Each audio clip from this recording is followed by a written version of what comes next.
علم کے بیان کی 8ویں حدیث ابو ہریرہ رضی اللہ عنہ سے روایت ہے، وہ بیان کرتے ہیں رسول اللہ صلی اللہ علیہ وسلم نے فرمایا، لوگوں میں سے پہلا آدمی جس کے خلاف قیامت کے دن فیصلہ کیا جائے گا وہ ہوگا جو اللہ کی راہ میں شہید کیا گیا۔ اس کو بارگاہ الہی میں پیش کیا جائے گا، اللہ تعالیٰ اس کو اپنے انعامات یاد دلائیں گے، وہ ان کا اقرار کرے گا۔ اللہ اس سے دریافت فرمائیں گے کہ تو نے انعامات کے بدلے کیا عمل کیا تھا؟ وہ جواب دے گا، میں نے فقط آپ کے لیے لڑائی لڑی یہاں تک کہ میں شہید ہو گیا۔ اللہ تعالیٰ فرمائیں گے، تو جھوٹ کہتا ہے، تو نے صرف اس لیے جنگ لڑی تھی کہ تجھے بہادر کہا جائے، چنانچہ تجھے بہادر کہا گیا یعنی دنیا میں۔ پھر اللہ تعالیٰ اس کے بارے میں حکم دیں گے، اسے چہرے کے بل گھسیٹ کر دوزخ میں گرا دیا جائے گا۔ اور دوسرا وہ آدمی جس نے شریعت کا علم حاصل کیا یعنی قرآن و سنت کا، اسے لوگوں کو سکھایا اور قرآن پاک کی تلاوت کی، اس کو بارگاہ الہی میں پیش کیا جائے گا تو اللہ تعالیٰ اس کو اپنے انعامات یاد دلائیں گے، وہ ان کا اقرار کرے گا۔ اللہ تعالیٰ دریافت فرمائیں گے کہ تو نے ان انعامات کے مقابلے میں کیا عمل کیا؟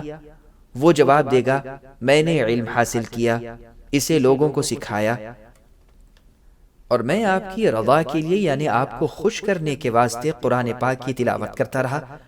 اللہ تعالیٰ فرمائیں گے، تو جھوٹ بولتا ہے، البتہ تو نے اس لیے علم شریعت حاصل کیا تھا تاکہ تجھے معلم کہا جائے، اور تو قرآن کی اس لیے تلاوت کرتا رہا تاکہ تجھے قاری کہا جائے، چنانچہ تجھے کہا گیا یعنی دنیا میں۔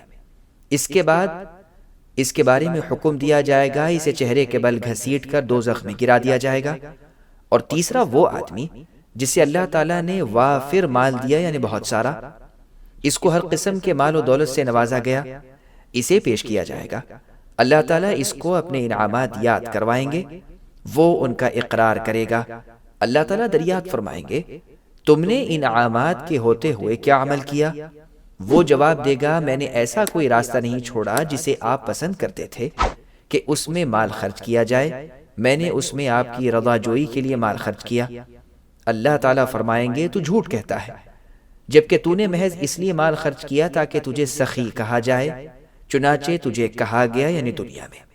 اس کے بعد اس کے بارے میں حکم دیا جائے گا کہ اسے اوندھے منہ گھسیٹ کر دوزخ میں گرا دیا جائے۔ اس حدیث کو امام مسلم نے روایت کیا ہے۔ سبسکرائب کیجئے ہمارے چینل اور دبائیے بیل کا آئیکن تاکہ آپ کو ریگولر نوٹیفیکیشن اپڈیٹس مل سکے۔